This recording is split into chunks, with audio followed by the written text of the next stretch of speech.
في كتابه المحكم وخطابه المتقن وقوله أحسن. بسم الله الرحمن الرحيم والنجم إذا هوى ما ضل صاحبكم وما غوى وما ينطق عن الهوى إن هو إلا وحي يوحى علمه شديد القوى ذو مرة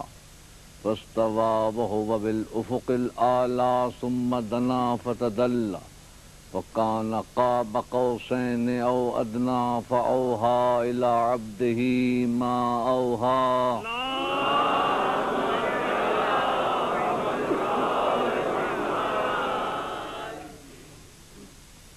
یہ کائنات، یہ عالم ہست بود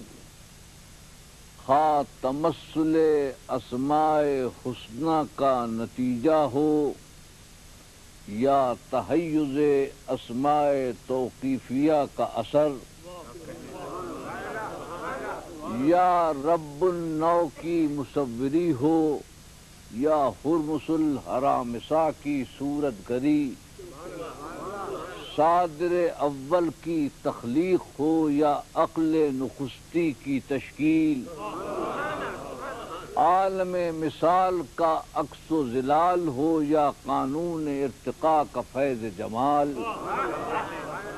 بہرحال یہ وادی سہل و جبل، یہ آغوش جلوہائے پیچیدہ، یہ کنار نقشہائے جولیدہ، نتیجہ ہے خصائص نوعی و ذاتی کا، ورنہ یہاں حقیقت مطلقہ کے سوا کچھ نہیں۔ آئیے منطق اور فلسفے کے شہنشین سے اتر کر پائین باغ عوام میں گفتگو کریں۔ دیکھیے، جب ہم کہتے ہیں کہ یہ پتھر ہے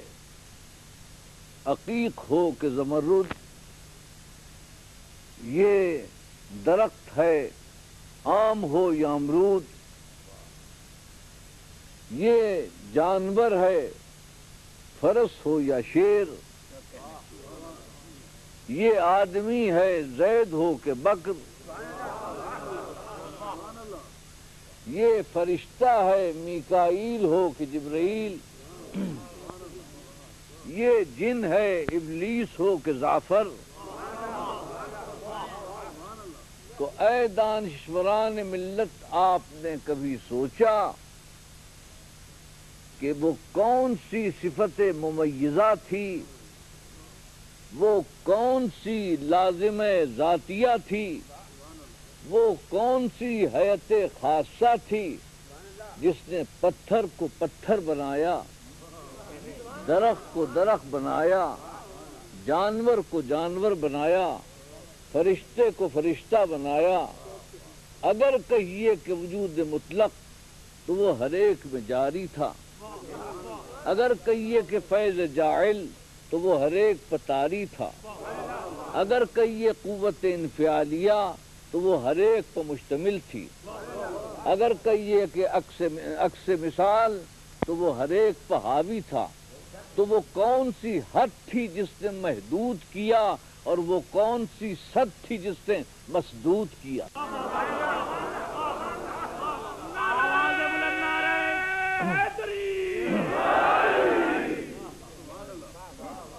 تو تمام ارباب حکمت اور منطق یہی کہیں گے کہ ہر شے کے بعض خصوصیات ہوتے ہیں جو اس کو دوسری شے سے ممتاز کر دیتی ہیں، وہ خصوصیات ہوتے ہیں جس کی بنا پر ایک شے دوسرے سے ممتاز ہو جاتی ہے۔ تو اب اگر ہم وجود کے ساتھ بسیط کی قید لگائیں تو عالم بساط، اور اگر مرکب کی قید لگائیں تو عالم عناصر، اگر ہم جامد کی قید لگائیں تو پتھر، اور اگر ہم نامی کی قید لگائیں تو درخت، اور اگر ہم نور کی قید لگائیں تو فرشتہ، اور اگر ہم نار کی قید لگائیں تو جن، اور اگر ہم ناطق کی قید لگائیں تو انسان، اور اگر ہم وحی کی قید لگائیں تو نبی۔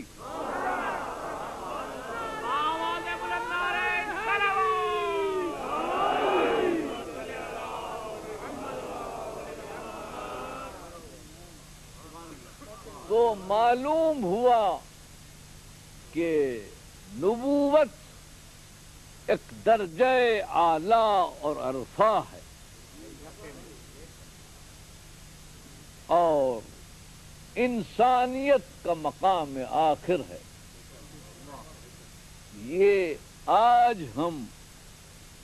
جو نظریہ صدیوں سے بیان کرتے رہے ہیں، آج مغربی مفکرین بھی وہی نظریہ رکھتے ہیں۔ چنانچہ کینتھ واکر اپنی کتاب دی میننگ میں لکھتا ہے کہ یہ روحانی رہنما اس قدر بلند ہوتے ہیں کہ ان کو انسانوں کے لیے ایک جداگانہ نوع قرار دینا چاہیے۔ یہ برگسان اور اسپنسر کے نقطۂ نگاہ سے انسانیت کے مقام آخر پر جلوہ فرما ہوتے ہیں، اور انسان اور حیوان میں جو شے تمیز دیتی ہے، یعنی شعور اور اخلاقی اقدار کا علم، وہ ان میں انتہائی تکمیل تک پہنچا ہوا ہوتا ہے۔ ان میں عام انسانوں سے مختلف خصوصیات ہوتے ہیں، تو ان کی حیثیت ان تتلیوں کی ایسی ہے جو پتنگوں کی ترقی یافتہ شکل ہیں۔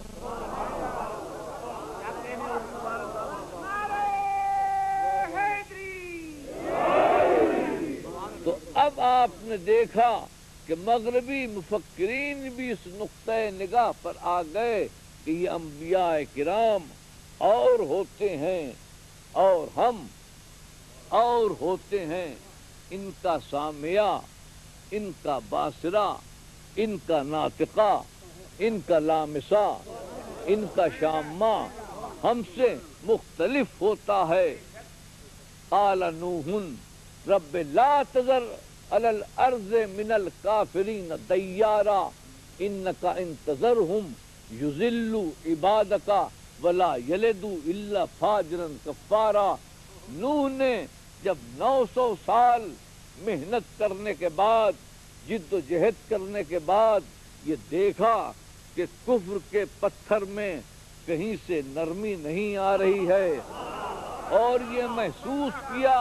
کہ ہدایت جو ہے وہ ابھی نقطۂ آغاز پہ ہے، اختتام تک نہیں پہنچی، ایک مرتبہ دماغ نوحی مایوس ہو جاتا ہے کافروں سے، تو پھر دست دعا بلند کرتے ہیں کہ بار الہا روئے زمین پر کسی کافر کو زندہ نہ رکھنا،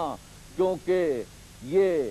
جتنی ان کی مخلوق آئندہ ہوگی نسل، وہ سب کافر ہوگی، فاسق ہوگی۔ تو آپ دیکھتے ہیں کہ یہ نبی کا باصرہ ہے، ایک ہمارا باصرہ ہے کہ ہم سامنے کے انسان کے عقیدے کے بارے میں ایک لفظ نہیں کہہ سکتے کہ یہ کس عقیدے کا ہے، اور نبی کا باصرہ اس عروج پہ ہے کہ وہ آنے والی نسلوں کے اسلاب و ارحام کے پردوں کو چاک کر کے آنے والی نسلوں کے کفر کی نشاندہی کرتا ہے۔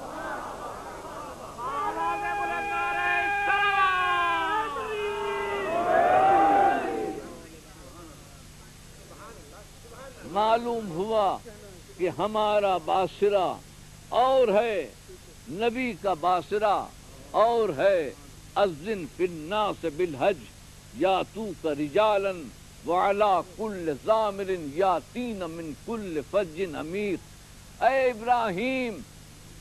آواز دو حج کی، لوگ پا پیادہ اور تیز رو سواریوں پر۔ ہم نے ضامر کا ترجمہ دبلی اونٹنیاں نہیں کیا ہے،